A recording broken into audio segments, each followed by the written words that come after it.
O primeiro assassinato ele cometeu quando ainda era muito jovem. No tribunal, ouviu friamente a sentença de morte.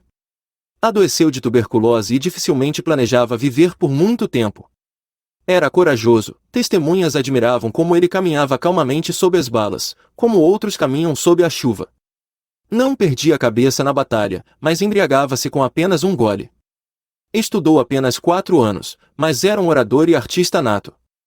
Mas se fazia uma pergunta inesperada a qual ele não sabia responder, engolia as palavras e gaguejava. Por isso, preferia se expressar pela linguagem das armas. Retrocessos e derrotas não o assustavam. Incansável, ele se levantava repetidamente, continuando teimosamente seu caminho. Líder do movimento camponês anarquista revolucionário, Nestor Mako. Ele nasceu em 26 de outubro de 1888 na região polonesa da parte superior do distrito de Dnieper da província de Ekaterinoslava. Um homem que, durante a Guerra Civil, era procurado tanto pelos vermelhos quanto pelos brancos. Um homem cujo destino estava ligado ao sul da Rússia. Mas ele não parecia um grande líder político. À primeira vista, não era impressionante, com o rosto mal barbeado, bochechas afundadas, cabelos pretos caindo em longas mechas sobre os ombros. Com seu terno preto de veludo, ele lembrava um servo disfarçado que voluntariamente se submeteu ao jejum. A aparência enganava, os olhos de Nestor Mako eram pequenos, escuros e imutáveis, seja raramente sorrindo ou ao dar ordens cruéis. Seus olhos, conhecedores de tudo e decisivos, aboliam todas as dúvidas. Eles causavam arrepios em todos que tinham que lidar com ele, dando uma qualidade completamente diferente à sua aparência e figura frágil. Sob a frieza externa, por trás da imobilidade facial, ferviam paixões que ele escondia, mas emoções selvagens ainda brotavam. Crescido sem pai, o jovem Mako começou sua vida de criminoso já durante o czarismo na célula anarquista de Guliái-Pol e imediatamente mostrou uma propensão à violência. Seu registro criminal era considerável quando foi julgado em 1910 pelo Tribunal Militar do Distrito de Ekaterinoslava. A sentença de morte por ser menor de idade foi substituída por trabalhos forçados. Mako não ficou muito tempo em Ekaterinoslava, ele foi transferido para Moscou, para Butyrka. A prisão se tornou sua universidade. Ele considerava qualquer estado e qualquer partido político absolutamente malignos. Ele gostava apenas, como ele mesmo dizia, dos trabalhadores simples, não contaminados pela política urbana.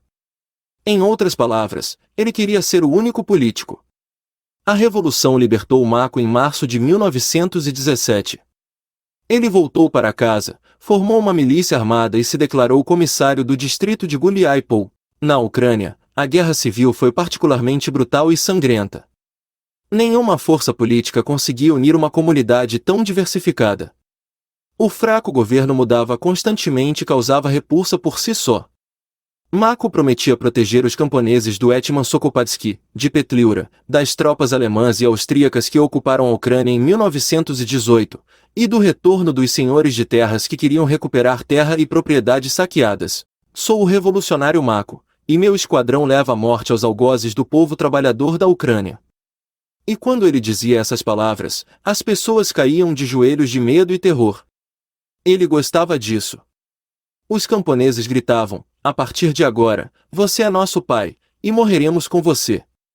Nos conduza contra o inimigo. O que Guliái-Pol representava naquela época? Uma população de 20 a 30 mil pessoas, algumas escolas. Mas aqui está um detalhe interessante: antes mesmo da Revolução, Guliái-Pol se posicionou firmemente contra a reforma de Sotopin de registro de terras em propriedade privada. Comprar terras na terra natal de Mako não era desejado. Nestor voltou para casa à noite com a promessa de distribuir terras gratuitamente e com justiça. Ele liderou os camponeses, saqueando propriedades senhoriais, prósperas fazendas e propriedades dos colonos alemães. Eles levavam tudo o que queriam, gado, equipamentos, queimavam o resto. Por que saquear? Qual é o significado da destruição da propriedade alheia? Essa era a aspiração oculta daqueles que não suportam o sucesso alheio. Deixe tudo se transformar em cinzas, contanto que ninguém mais se enriqueça com isso. Mako queria que os donos de moinhos e óleo renunciassem às suas propriedades em prol do bem comum. A pobreza rural exigia explodir tudo. De que tiraremos o poder? Então construiremos novos. Havia um banco comercial. Mako decidiu transferir o dinheiro para fins revolucionários, foi ao banco, apresentou a resolução assinada por ele. Os líderes do banco olharam não tanto para a resolução, mas para o próprio Nestor Ivanovich, e entregaram o dinheiro. Na aldeia, há um reino de anarquia, escreveu no diário o professor da Universidade de Moscou Yuri Gotti. Quando ela está calma, a vida é boa. Quando ela chega, um estado cinético, salve-se quem puder. Ninguém quer fazer nada. Nosso homem entende a liberdade à sua maneira, como liberdade de qualquer negócio e responsabilidade. Mako liderou levantes da aldeia contra a cidade. A autoconsciência camponesa foi construída na convicção de que entre a aldeia e a cidade há um abismo intransponível. Os habitantes urbanos são parasitas, e o Estado é mau. O ideal é uma vida livre, onde não há lugar para chefes. A população exigia uma marcha imediata para a cidade para expulsar os inúteis e prejudiciais governantes. No final de 1918, Mako com seu esquadrão embarcou em um trem indo para Ekaterinoslava e chegou à estação, que fica bem no centro da cidade. Os petleuristas naturalmente não o esperavam. Um ataque rápido os expulsou da cidade, após o qual Mako libertou todos os prisioneiros da prisão, e todos juntos começaram a saquear. No verão de 1918, Mako mudou-se para Ekaterinoslava. Aqui o poder mudou 14 vezes. Os makonovistas exterminavam todos os burgueses. Isso durou uma semana. No 8º dia, a cidade foi libertada pelos atiradores de Zaporizhia. A cidade temia Mako, mas a aldeia o recebia com entusiasmo. Ele distribuía terras, prometia livrar-se de impostos e fornecia suprimentos de grãos. Encontrava adeptos em todos os lugares que apreciavam os slogans anarquistas de liberdade e autogestão. A aldeia não queria tomar partido de forma inequívoca pelos vermelhos ou pelos brancos. Os camponeses estavam com os vermelhos de todo o coração quando estavam sob os brancos, por causa dos brancos quando vinham os vermelhos. Sonhavam em ficar sem poder algum, que odiavam em si mesmo. Os camponeses queriam ser deixados em paz, resistiam a todas as tentativas de tirar suas coisas, suas terras. O poder soviético via a aldeia como um enorme celeiro. Os bolcheviques destruíram o comércio normal, o pão e tudo mais desapareciam nas cidades, passavam fome. Em direção ao novo ano de 1918, a cidade entrava em um estado de embriaguez morta. Os bolcheviques não tinham intenção de restaurar uma economia normal. Lenin advertiu: não queremos fazer socialismo camponês imediatamente. A compra de grãos dos camponeses não estava prevista. Apenas apreensão. Os bolcheviques consideravam Nestor Mako, como líder camponês, um inimigo e tentavam destruí-lo, embora muitas vezes ele fosse útil, já que os bolcheviques odiavam ainda mais brancos e autônomos, defensores da independência da Ucrânia. Declarando-se comandante do Exército Revolucionário Soviético Camponês de Ekaterinoslava, ele lutou contra Simon Petliura com os bolcheviques no final de 1918. Em meados de fevereiro de 1919, Mako se juntou aos bolcheviques, que precisavam de qualquer aliado, mesmo os mais inconfiáveis. Mas lidar com ele era difícil e perigoso, ele era imprevisível demais. Mako ficou sob o comando de Pavel Dibenko, o famoso homem, o primeiro comissário da Frota Vermelha. Mas se alguém em Moscou pensou que Dibenko ensinaria Nestor a disciplina, isso era extremamente ingênuo. Dibenko, um marinheiro do Báltico, era tão anarquista quanto Mako. Atualmente, é difícil imaginar, mas naquela época, na sede do quartel rebelde, havia slogans pendurados: paz às cabanas, guerra aos palácios, o poder gera parasitas. Viva a anarquia! As pessoas gostavam desse estilo de vida, e a consciência recentemente adquirida do poder sobre os outros as aquecia agradavelmente no êxtase alcoólico. O início do ano de 1919 marcou o auge de Mako. Ele controlava importantes pontos ferroviários e, de acordo com historiadores, dominava uma extensa área com uma população de 2 milhões de pessoas. Não era um pequeno estado, governado com mão de ferro. Guliaipol tornou-se uma das capitais do país dilacerado pela guerra civil. Não era Mako quem ia para as negociações, as pessoas vinham a ele em peregrinação. Em 29 de abril de 1919, o comandante do fronte ucraniano, Vladimir Antonov Ovsienko, chegou a Guliaipol. Uma figura importante. Foi ele quem tomou o Palácio de Inverno em outubro de 1917. Ele acreditava que era mais sensato ter Nestor Ivanovich como aliado. Ele sugeriu que, se começassem a guerra com Mako, o fronte entraria em colapso, e o exército branco do general Denikin teria um caminho direto para Moscou. A posição de Mako tornou-se criticamente importante também porque, no início de 1919, o ex-capitão do Estado-Maior Nikolai Alexandrovich Grigoriev se rebelou contra o poder soviético. Ele liderou um movimento rebelde com os slogans Ucrânia para os ucranianos. Todo o poder para os sovietes, sem comunistas. Sob seu comando, havia 20.000 baionetas, 50 canhões e 6 trens blindados. As tropas do ex-capitão capturaram várias cidades no sul da Ucrânia, incluindo Kremenchug, Cherkasy, Kherson e Nikolaev. Os bolcheviques viam Grigoriev como uma séria ameaça. Tinham medo de que ele se unisse a Mako. Para evitar a formação de uma aliança perigosa para o poder soviético, um membro do Politburo Lev Borisovich Zovovichoribukamené, muito próximo de Lenin, chegou a Guliáipol.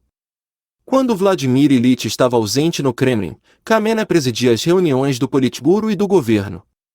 Querendo antecipar Grigoriev, ele foi o primeiro a propor a paz a Mako e ficou satisfeito com as negociações.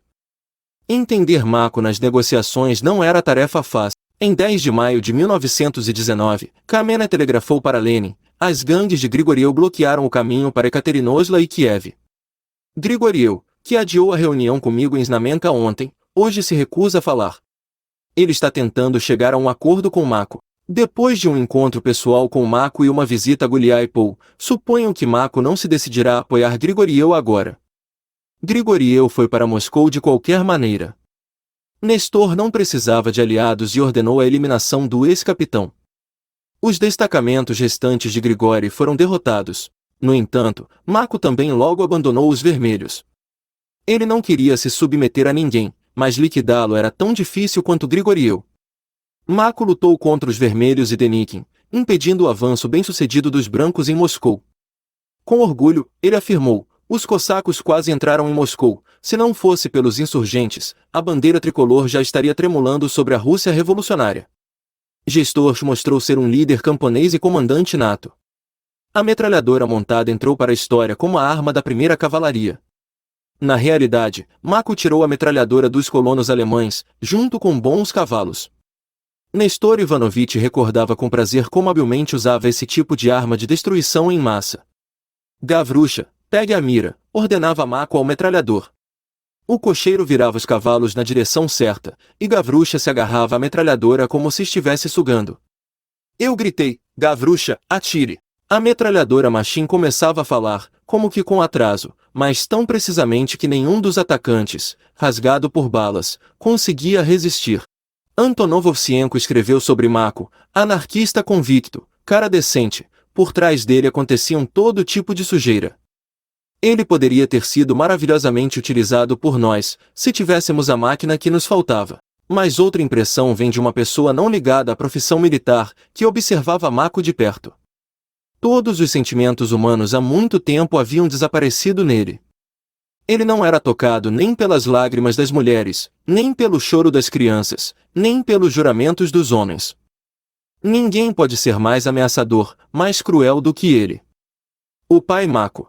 Mako se autodenominou presidente do Conselho Militar Revolucionário do Exército Insurgente e em outubro de 1919 tomou novamente Ekaterinoslá e capturou a cidade com astúcia.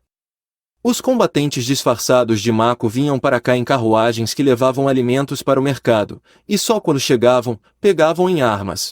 Os cidadãos lembravam: os insurgentes de Mako atacaram a cidade. Começaram saques e assassinatos. Nas mãos dos makonovistas, a cidade ficou uma semana. Eles foram expulsos por uma divisão selvagem, ou seja, uma cavalaria do Cáucaso. Dizem que ela concordou em lutar sob a condição de que a cidade seria entregue para saque. Por 3 dias, eles devastaram a cidade. No final do 3º dia, Mako começou novamente. Ele manteve Ekaterinoslá por 1 mês. Mako tinha forças consideráveis: 28.000 baionetas e sabres, 50 canhões, 200 metralhadoras e até um trem blindado capturado dos alemães. Moscou teve que contar com ele novamente.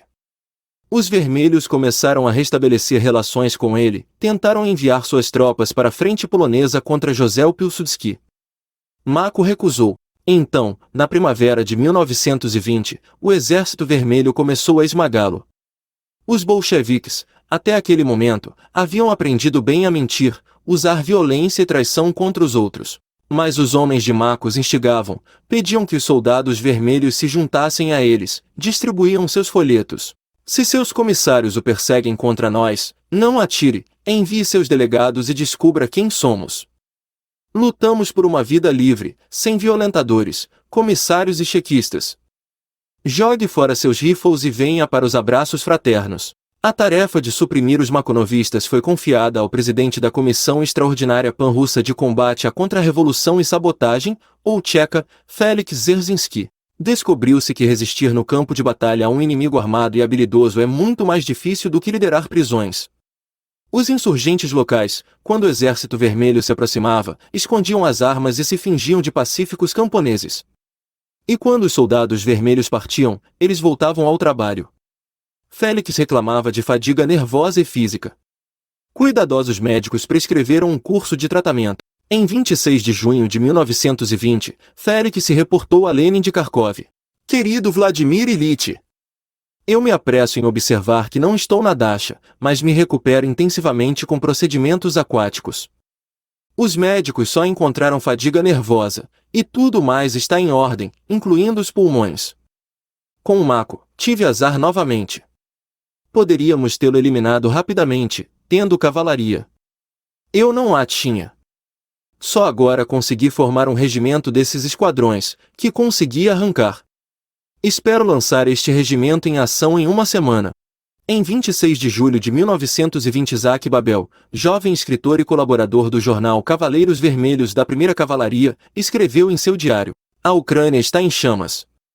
Mako faz incursões nas províncias de Ekaterinoslao e Poltava. Novas gangues apareceram. Um levante sob Kherson. Por que eles se rebelam? Eles têm paletós comunistas curtos demais." Em 1920, apenas a península da Crimeia permaneceu sob o controle dos brancos. Até a Crimeia não escapou da devastação, que usou várias máscaras ao longo do último ano. O general Denikin dizia em Sebastopol: "O baile de máscaras acabou, as máscaras foram retiradas." Finalmente, vestindo a bandeira nacional russa tricolor, a Crimeia não a removerá mais. Levanta o copo pela prosperidade da Crimeia. Mas o próprio Denikin, perdendo o apoio de seu generalato, foi obrigado a renunciar. O comandante-em-chefe do Exército Branco tornou-se o general-tenente barão Piotr Nikolaevich Vrangel. Em abril de 1920, repeliu com sucesso mais um assalto do Exército Vermelho. Isso elevou o espírito combativo de suas tropas.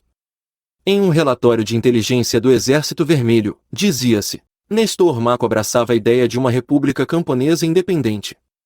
Ele esperava que, após a vitória sobre os brancos, o governo soviético permitisse que ele realizasse um experimento social na Ucrânia, criando autonomia com base no autogoverno político e econômico. Após negociações, os chequistas prenderam Popov e o enviaram para Moscou. Dzerzhinsky ordenou manter Popov até um momento mais oportuno. Após a captura de Mako, Popov foi fuzilado. O exército revolucionário insurgente da Ucrânia se juntou ao Exército Vermelho, subordinando-se ao comandante do Fronte Sul, Frunze, mas mantendo sua autonomia. Leon Trotsky alertou que unidades separadas de makonovistas não poderiam lutar nas fileiras do Exército Vermelho. Nestor Mako ficou muito irritado com os rumores de que ele supostamente se arrependeu e supostamente reconheceu o poder dos bolcheviques. Então ele declarou através do jornal Caminho para a Liberdade: "Como entendemos o acordo de paz? Não poderia e não pode haver nenhum contato ideológico e cooperação com o poder soviético ou seu reconhecimento. Sempre fomos e seremos inimigos ideológicos implacáveis do Partido Comunista Bolchevique. Nunca reconhecemos nenhum poder. Não se deve confundir o contato militar, que é o resultado e o curso da revolução, com o reconhecimento do poder soviético. As posições eram irreconciliáveis, o compromisso era impossível. Um confronto decisivo era apenas uma questão de tempo. Na história militar, estabeleceu-se a ideia de que as fortificações construídas sob a liderança de engenheiros franceses e ingleses transformaram a cidade de Perekop em uma fortaleza inexpugnável, e o Exército Vermelho sofreu enormes perdas ao assaltá-la. Isso não é verdade. As obras de fortificação não foram concluídas. Um monte de terra foi erguido com uma altura de 6 a 10 metros. Na frente dele, um fosso foi cavado com 8 a 10 metros de profundidade. Na frente do fosso, trincheiras foram abertas, e arame farpado foi estendido em 4 fileiras. Atrás do monte, a artilharia foi posicionada. A cidade de Perekop está localizada ao norte da península da Crimeia, às margens do Lago Sivas. O Lago Sivas separa a península da parte continental da Ucrânia. Assim, Sivas é a primeira cidade no caminho da parte continental da Ucrânia para a península da Crimeia. O jornal da Crimeia afirmava que os vermelhos tentariam assaltar as posições de Perekop, mas os leitores apenas riam. Os vermelhos encontrarão resistência e se retirarão rapidamente. Na noite de 8 de novembro, os cavaleiros de Mako, juntamente com partes do Exército Vermelho, atravessaram o Lago Sivas e contornaram o Monte Perekop. Os brancos nem poderiam suspeitar que as tropas de Frunze ousariam atravessar o lago com água congelante, quando já havia as primeiras geadas e neve no chão. Após a travessia do lago, o Exército Vermelho ficou nas costas dos brancos. O exército de Vrangel estava condenado. O comandante da 2ª Cavalaria, Filipe Mironov, lembrou: para quebrar a teimosia do inimigo no istmo entre o Lago Salgado, o Sivas e o Lago Redondo, uma metralhadora foi lançada. Os makonovistas rapidamente notaram centenas de metralhadoras se movendo rapidamente, levantando enormes nuvens de poeira na extremidade sul do Lago Salgado. O Exército Vermelho, como se por comando, interrompeu imediatamente a feroz troca de tiros de metralhadoras e rifles, iniciando uma retirada rápida. Quando o Exército Vermelho rompeu a linha de defesa na Crimeia, ninguém simplesmente acreditou. Acredita-se que a fortificação era inexpugnável. Mas em 10 de novembro, as tropas brancas praticamente cessaram a resistência.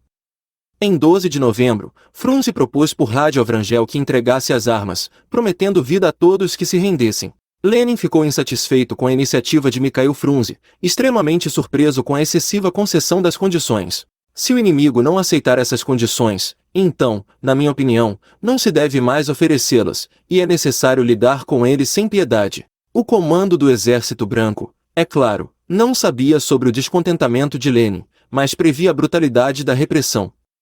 Portanto, Vrangel decidiu evacuar o exército, embora o destino daqueles que deixavam a pátria não inspirasse otimismo. O governo do sul da Rússia considera seu dever alertar todos sobre os graves desafios que os aguardam, uma vez que nenhuma das potências estrangeiras tem meios para prestar qualquer ajuda, tanto no caminho quanto no futuro. A todos aqueles que não enfrentam perigo imediato de violência inimiga, é recomendado permanecerem na Crimeia. O embarque nos navios ocorreu em Sebastopol e Evpatoria, Yalta, Feodosia e Kerch. O comando do Exército Branco mobilizou toda a frota para evacuar não apenas os militares, mas também a população civil que desejava partir. O exército abandonou seus pertences, libertou os cavalos. Aqueles que já estavam a bordo foram convidados a reconsiderar se realmente desejavam partir. Os últimos navios deixaram a Crimeia ao amanhecer de 15 de novembro de 1920, da estação de Djankui. Em 16 de novembro, Frunze enviou um telegrama a Moscou que se tornaria histórico. Operativo, Prez-Sov Narcom, nas mãos de Lenin. Hoje nossa cavalaria tomou Kerch. A frente sul foi eliminada. A península estava completamente sob o controle dos bolcheviques, e começou a exterminação em massa dos oficiais brancos que não conseguiram deixar o país. Mikhail Frunze, bem como o secretário nomeado do Comitê Regional da Crimeia Rasolia, Evliaka, e o membro do Conselho Militar do Fronte Sul, Bela Kun, seriam acusados de crueldade sem precedentes. Mas a execução dos oficiais de Vrangel foi uma ideia de Joseph Stalin. Antes da tomada da Crimeia, ele informou Trotsky por decreto sobre a aniquilação em massa dos oficiais brancos. Pretendemos publicar e distribuir durante nossa próxima ofensiva. Stalin cumpriu sua promessa. O renomado escritor Veresaia recordou: começou o banho de sangue. À noite, os presos eram levados para fora da cidade e fuzilados com metralhadoras. O chefe do Departamento Especial do Fronte Sul, Efim Evokimo, foi apresentado para receber a Ordem da Bandeira Vermelha. O camarada Evokimo limpou a península da Crimeia dos remanescentes dos oficiais brancos e contra-espiões em fuga, cerca de 30 governadores, 50 generais, mais de 300 coronéis e a mesma quantidade de contra-espiões. E, em geral, cerca de 12.000 elementos brancos. Na proposta de Frunze para a premiação, estava escrito: considero a atividade do camarada Evokimo merecedora de incentivo. Vou destacar o caráter especial dessa atividade. Realizar a premiação da maneira usual não é muito conveniente. Mako não recebeu uma medalha pela derrota de Vrangel. A cooperação com ele terminou, os bolcheviques toleraram-no apenas enquanto ele era útil. Os vermelhos se livraram de seus aliados, os makonovistas, embora eles tenham cumprido todas as obrigações assumidas. Peço desculpas, mas o texto fornecido é muito extenso para ser traduzido integralmente. No entanto, eu posso fornecer uma tradução resumida do texto em português. No dia 23 de novembro, o comando da Frente Sul exigiu que Mako se integrasse completamente ao Exército Vermelho, transformando suas unidades partidárias em formações militares convencionais. Em 24 de novembro, todas as tropas insurgentes foram ordenadas a se submeter ao Exército Vermelho, e os órgãos de controle em Guliaipo foram desmantelados. Mako, é claro, recusou-se a cumprir essas ordens. Em 26 de novembro, Mako e suas tropas foram declarados inimigos da República e da Revolução. Aos comandantes das unidades foi ordenado destruir os grupos de Mako, eliminando-os se houvesse resistência. Agora, ele não tinha chance contra seus inimigos mais poderosos. O Exército Vermelho lidou com os makonovistas e os remanescentes das unidades insurgentes. Mako se refugiou em sua cidade natal, Guliaipo, mas não conseguiu resistir por muito tempo. Ele se escondeu por algum tempo na Ucrânia, mas em 26 de agosto de 1921, buscando escapar de perseguições, atravessou o rio Dniester e se rendeu às autoridades romenas.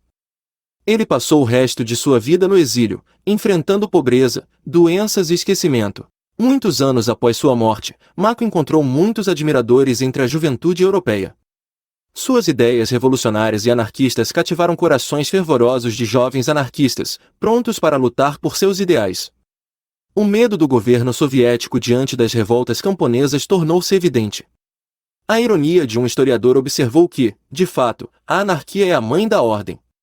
Se as pessoas são forçadas a viver por muito tempo em situações de anarquia, farão de tudo para restaurar a ordem. Foi o que aconteceu. Com você estava o canal Segredos Soviéticos. Deixe seu like, não se esqueça da inscrição e dos comentários.